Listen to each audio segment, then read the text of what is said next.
bows here. I'm just going to do this for my own knowledge, getting this on tape on this mic here. I've got a Rode NT4, I think it's called. It's a stereo mic. Here it is. Check, check, check. This guy. And been using it for a while. I don't know if you can hear, there's a bit of a line hiss noise on the back of this recording in the background. And I just heard a recording I did of a run through of the Arpeggione Sonata first movement. I used both this mic and a friend of mine used one of his Zoom recorder mics, and that one sounded a lot better, I thought, but maybe this is more of a, I don't know what, but maybe I need to update my recording stuff too. I don't think there's anything wrong with the mic, but it's plugged into this Handycam situation. So anyhow, the bows I have here are a Paul Seafried, which is my bow, my sort of daily, the bow I use. I've got out on loan this Hill and Sons, and also this Morizot. And I'm going to start with my bow, the Seafried, and I've been working on Arpeggione Sonata, and I'll link a performance of this guy playing it on looks like an old period instrument, and with a pianoforte, and tuned down, of course, to almost A flat, and yeah, he's getting some really interesting sounds on this, and it made me think of the piece really differently. Of course, it was actually written not for the cello, but the Arpeggione, and the way the bow is used in this piece and on that instrument is quite different than our sort of modern cello approach that is often, a little more pressed, a little more constant vibrato and contact and sort of sustaining. Anyhow, I'm going to play a little bit of this, which I've already kind of modified how I'm playing the piece for watching this video and messing around with these bows, but already it'll be a lighter approach even with this bow than what I'm used to. But here we go. First the Seafried.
Pieces that you hear is very difficult, and then you get the music in front of you and you go, hey, this actually isn't that bad, and then you try to get it a little better than you sight read it, and it's really hard to do that. It's hard to get it any better in tune than you sight read it, but it's coming along.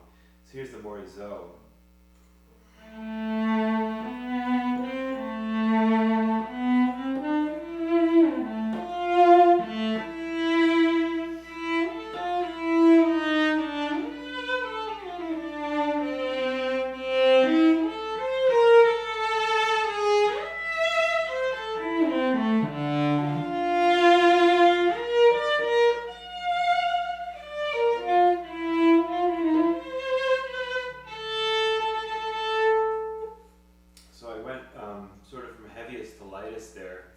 This being the lightest. I didn't know much about bows going into this, honestly. I been playing on the same bow for a long time, same instrument my whole life.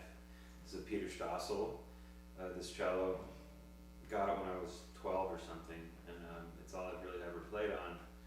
But yeah, I'm now looking at bows at least to start, and I don't know if you could tell in the video, because I haven't heard it back yet, but yeah, I've been getting feedback from people that the bows do sound quite different.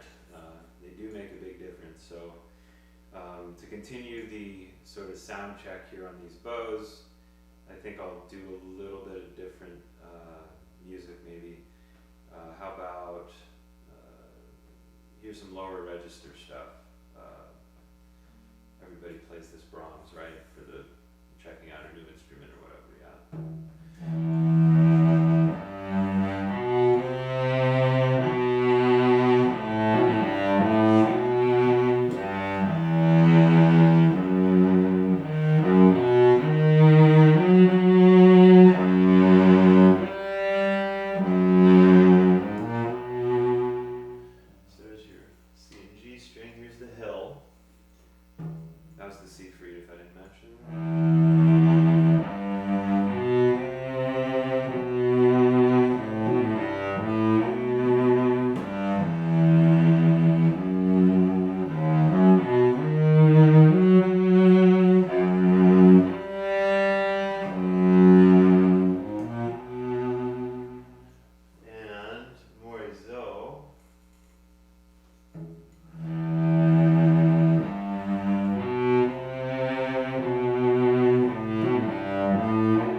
This bow is super light, 72 gram Morizo. The string crossings are unlike any bow I've ever used. It really, well, not the first one I just did there, but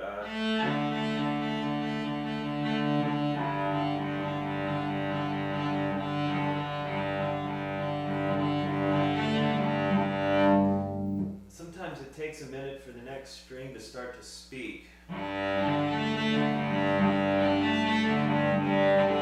Sometimes feel like you're on the surface of the string. I don't know if it's because that Morizo doesn't get way down into the string the way that this bow might, the Siegfried. These are the most different. This is the heaviest, beefiest bow. This thing feels like a bass bow compared to the Morizo. The response isn't as quick. I find it's not as clean either. That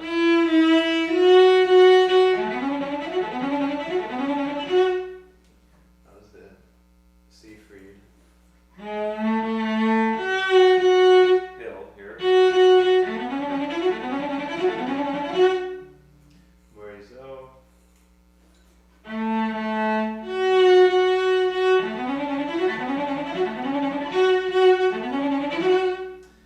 This would be a great bow for, I think, Arpeggione Sonata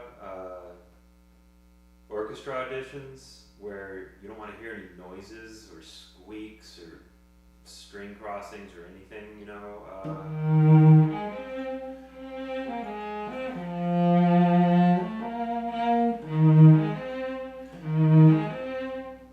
It's like less obvious when I change strings, I find, with this bow.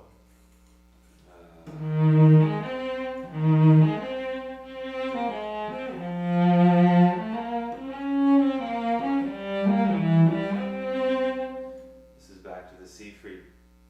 Another thing about trying out these bows, and again, I haven't done much of this, so I don't have a lot to draw from here, but I feel like I'm already learning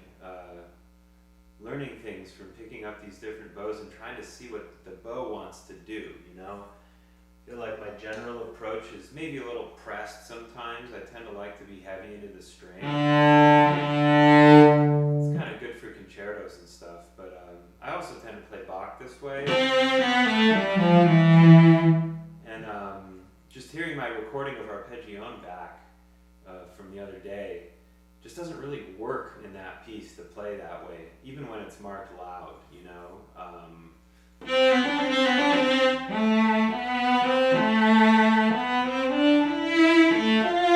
It's just not really the character of the piece. So, in combination with playing that piece and then also picking up this light bow, the Morisot, which doesn't really even want to do the kind of sustained to the tip with pressure type of thing, doesn't really want to do that. So you start finding ways to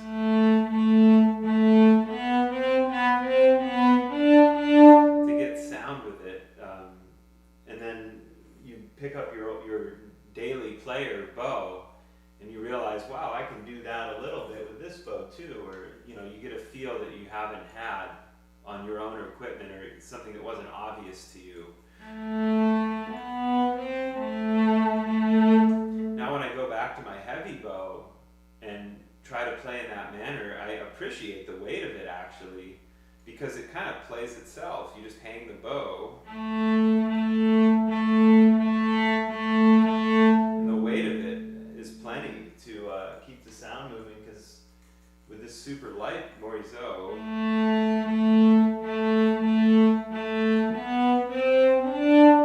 almost feels like you're playing a violin or something. The person who has this out on loan to me was telling me that 72 grams is basically like starting to bump into the heavier side of a viola bow. It looks and feels like a viola bow, honestly, in the hands. It's a shallow kind of frog. It's small, it's just small. It would feel almost ridiculous to try to, it feels like you'd almost want to, kind of these type of moves with the bow that you see in more Baroque style of approach to Bach, for instance.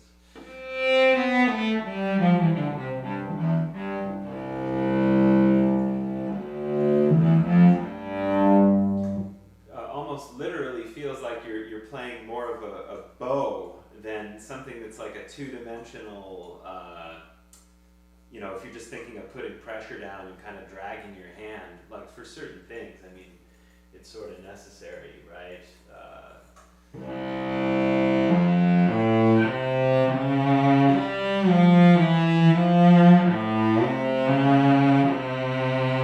Kind of laying into something like that, but you can almost forget when you're playing in that way that all the flexibility in the stick, when you just kind of lay your arm down, you kind of just, you're using uniform pressure and speed to just pump out sound, again, which you have to do a lot of the time, but yeah, it's been fun to mess with this, and I'm pretty interested to hear back.